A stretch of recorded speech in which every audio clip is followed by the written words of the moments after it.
is enough said. Happy Thanksgiving, Heat Nation. Your boy Ernest here, back with another Miami Heat Talk video. Hope you guys are enjoying your Thanksgiving, ready to have a great day, feast like a beast. Now it's time to go together on another Miami Heat Talk adventure. Guys, I know I posted a short about it last night, but I want to talk about last night's game against the Milwaukee Bucks. I wasn't home last night. I was out with my wife, enjoying our night off, but I want to talk about this game.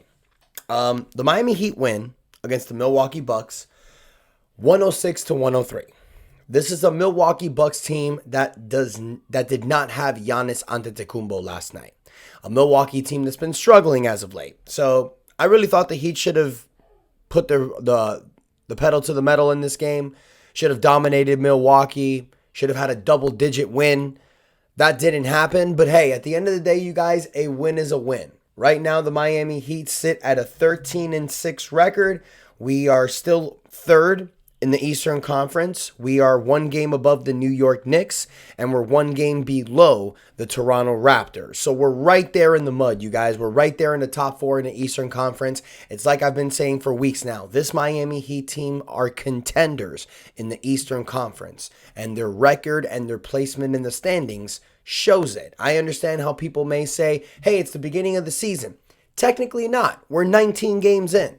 We're almost the first quarter of the season is pretty much completed. And right now, the first quarter of the season has showed us that this Miami Heat team are contending in the Eastern Conference. Are they championship contenders? That's yet to be seen. But they are contenders in the East. Now, the one thing I want to touch up on yesterday, you guys, the short that I posted yesterday caught a lot of flack with Heat fans. You know, I mentioned how the Miami Heat got a win. I wasn't really happy with it because of the score and the way that the Heat were playing. Now, look, the flack that I was catching, and, you know, I'll be right honest, you know, I was saying that, hey, you know, Tyler Herro had a great game, but not a lot of other players had great games as well. I don't think that's Tyler's fault, and I think people were misunderstanding what I was saying. I wasn't saying that this was an issue because of Tyler Herro. I just think that this offense was going a certain way before Tyler was here, while Tyler was injured, and when Tyler came back, we're seeing a different offense. I feel the last two games with Tyler Herro here, we haven't been able to run that same fast-paced 7 seconds or less offense we've been running. I'm seeing a lot more pick and rolls. I'm seeing a lot more half-court game. I'm seeing a little slower paced. You know, this is a Miami Heat team that's dropped 140 points already in the season 4 different times. In the last 2 games, you haven't really seen that. You've seen the same team as last year. That's what I've been seeing the last 2 games. The same team as last year. Yes, we've won both games. We have. Very close margins. And it's just not the same offense. Now, look, at the end of the day, a win's a win. You get 29 points from Tyler Herro. He goes 9 for 15 for the field, 8 for 8 from the free throw line, 3 for 5 from the three-point line. He also has 7 assists, 5 rebounds, and dude had one beautiful breakaway steal. Loved it. Tyler had a great game, you guys. Bam Adebayo was a great backup for Tyler. Great number 2 option. 17 points, 11 rebounds, 7 for 16 from the field. Kel'el Ware comes off the bench, gives you a solid game. 11 points, 9 rebounds, 2 steals, and a block. Spo goes with a 10-man rotation. You have 6 men that have 6 players that have double-figure games. 11 for Andrew Wiggins, 10 for Jaime Jaquez. You also have 11 points from Norman Powell, 4 for 11 from the field. Now, look, Norman does go 0 for 5 from the three-point line last night. You know, he's coming back from a groin injury. Andrew Wiggins also came back from an injury as well. You know, he was out for 3 games, scores 11 points. You also have Simone Fontecchio, only gives you 7 minutes with 2 points, 8 points from Powell Larson, 5 points for Drew Smith. Look, I'm not saying that the offense is stagnant and bad with Tyler back. I'm not saying that. I'm just saying that a lot of these other players, first and foremost, a lot of players had bad shooting nights last night. Wiggins was 4 for 11. Norman Powell was 4 from 11. Powell Larson was 3 for 10. You know, Jaime Jaquez only took 6 shots, 4 for 6 for the field. Kel'el Ware only took 6 shots, 4 for 6 for the field. So, you know, Davion Mitchell, that's one I didn't mention. Started, gives you only 2 points, but also has 9 assists. But he goes 1 for 2 for the field. I think what's happening is that these Miami Heat players know who Tyler Herro is. He's their all-star.